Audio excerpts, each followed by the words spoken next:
Shalom Bapak Ibu Saudara-saudari yang dikasihi Tuhan. Semoga kita semua ada dalam keadaan sehat dan penuh sukacita.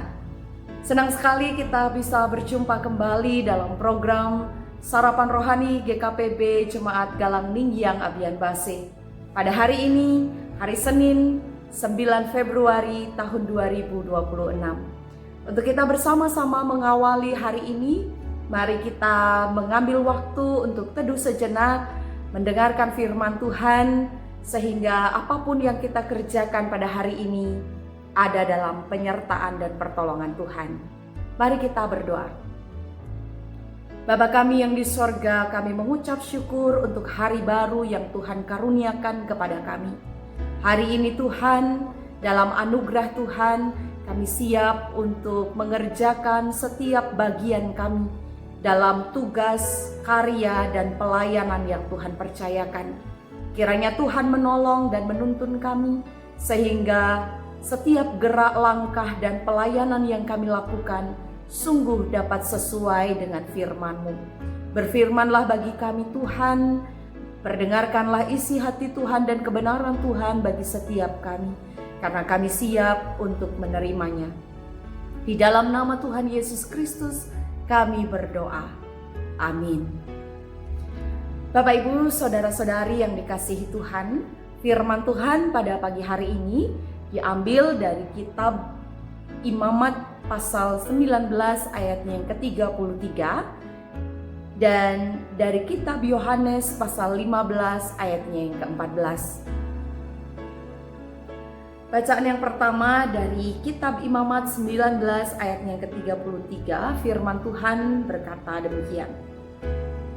Apabila orang asing tinggal padamu di negerimu, janganlah kamu menindas dia. Lalu bacaan yang kedua, Yohanes 15 ayatnya yang ke-14. Yesus berkata, kamu adalah sahabatku, jikalau kamu berbuat apa yang kuperintahkan kepadamu. Demikian pembacaan firman Tuhan. Berbahagialah setiap kita yang sungguh-sungguh membaca firman Tuhan, merenungkannya, serta melakukan firman itu dalam kehidupan kita setiap hari. Bapak Ibu Saudara yang dikasihi Tuhan, dalam perjalanan kehidupan kita tentu telah banyak hubungan atau relasi yang kita bangun bersama dengan orang-orang yang ada di sekeliling kita. Baik itu hubungan dalam keluarga, baik juga dalam kehidupan pergaulan kita, dalam kehidupan sehari-hari. Di antara semuanya itu, tentu ada orang-orang yang kita pilih dan kita percaya untuk menjadi sahabat kita. Tempat di mana kita mencurahkan isi hati, tempat di mana kita boleh diterima, tempat di mana kita menerima masukan-masukan dan juga nasihat-nasihat yang menjadikan kita pribadi yang lebih baik. Hari ini tema firman Tuhan, hidup sebagai sahabat Allah. Kita bersyukur sebab Tuhan memilih kita untuk menjadi sahabatnya. Kalau kita memperhatikan dalam bacaan yang pertama, kitab Imamat 19 ayat yang ke-33. Dari sejak semula, sesungguhnya Allah membentuk kehidupan bangsa Israel tidak hanya melalui hukum dan peraturan-peraturan, tetapi Allah membentuk kehidupan bangsa Israel melalui cara hidup yang mencerminkan karakter-karakter Allah. Dalam Imamat 19 ayat 33, Allah memerintahkan umat Israel untuk menerima dan mengasihi orang asing yang tinggal di tengah-tengah mereka. Perintah ini menunjukkan bahwa hubungan dengan Allah tidak hanya terlihat dalam ibadah atau kegiatan rohani, tetapi juga dalam cara kita memperlakukan sesama kita, terutama mereka yang lemah, mereka yang tersisih, dan juga mereka yang membutuhkan pertolongan. Perintah ini menunjukkan bahwa Allah ingin agar sebagai umat yang dipilihnya, bangsa Israel belajar bahwa kasih kepada sesama adalah cerminan kasih kepada Tuhan. Orang yang hidup dekat dengan Allah akan memiliki hati yang peka terhadap penderitaan dan juga kebutuhan orang lain. Dengan demikian, mengasihi sesama menjadi tanda nyata dari kehidupan rohani seseorang. Selaras dengan itu, di bacaan yang kedua dari Yohanes 15 ayatnya yang ke-14, Yesus berkata, "Kamu adalah sahabatku, jikalau kamu berbuat apa yang kuperintahkan kepadamu." Ayat ini menegaskan bahwa persahabatan dengan Allah bukan hanya soal pengakuan iman atau perasaan rohani saja, tetapi persahabatan dengan Allah merupakan sebuah relasi yang nyata melalui ketaatan dan kesetiaan kita kepada kehendak Tuhan.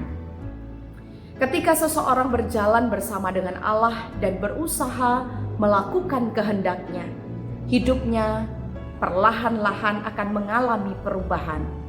Cara berpikir, cara kita bersikap, cara kita memperlakukan orang lain akan semakin mencerminkan bagaimana karakter Allah itu sendiri. Tanpa harus banyak berkata-kata, hidup orang yang menjadi sahabat Allah akan menjadi kesaksian yang nyata tentang kasih, tentang kesabaran, kebenaran, dan juga kesetiaan Tuhan di tengah-tengah dunia ini. Hal ini tentu tidak terjadi secara instan, Bapak Ibu.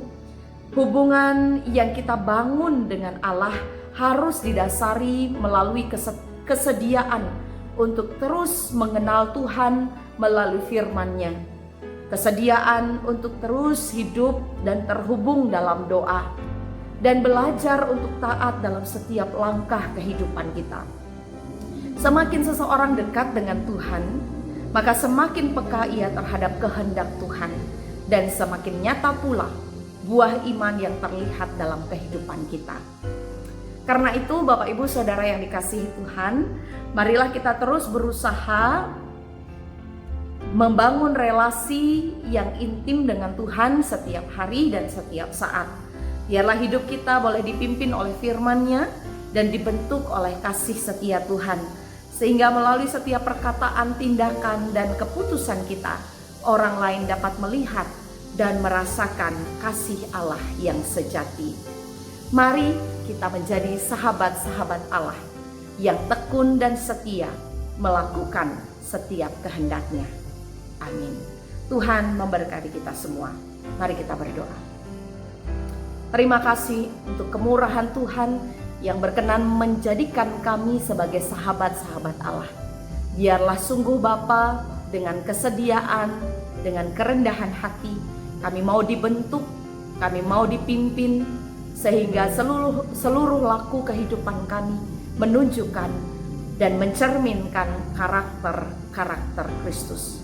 Berkati setiap pekerjaan dan juga pelayanan kami sepanjang hari ini Bapa, agar apapun yang kami lewati di sepanjang hari ini, sungguh semuanya itu dapat mempermuliakan nama Tuhan. Bagi setiap kami yang mungkin dalam kelemahan tubuh, kami mohon jamahan dan lawatan dari kuasa Allah boleh terjadi atas sekalian kami, sehingga kekuatan demi kekuatan yang baru Tuhan karuniakan bagi kami. Terima kasih Tuhan. Berkatilah setiap kami dan tuntunlah setiap langkah kami ya Tuhan, sehingga kemanapun kaki kami melangkah, hidup kami boleh menjadi saksi nyata akan kasih Kristus bagi dunia ini. Terima kasih Tuhan, inilah doa kami. Kami arahkan hati dan hidup kami kepada Tuhan, dan kami mohon kiranya berkat Tuhan turun atas kami. Kasih karunia dan damai sejahtera dari Allah Bapa, di dalam Tuhan Yesus Kristus, serta dalam persekutuan Roh Kudus, menyertai dan memberkati kehidupan kami sekalian, kini kekal sampai selama-lamanya. Amin.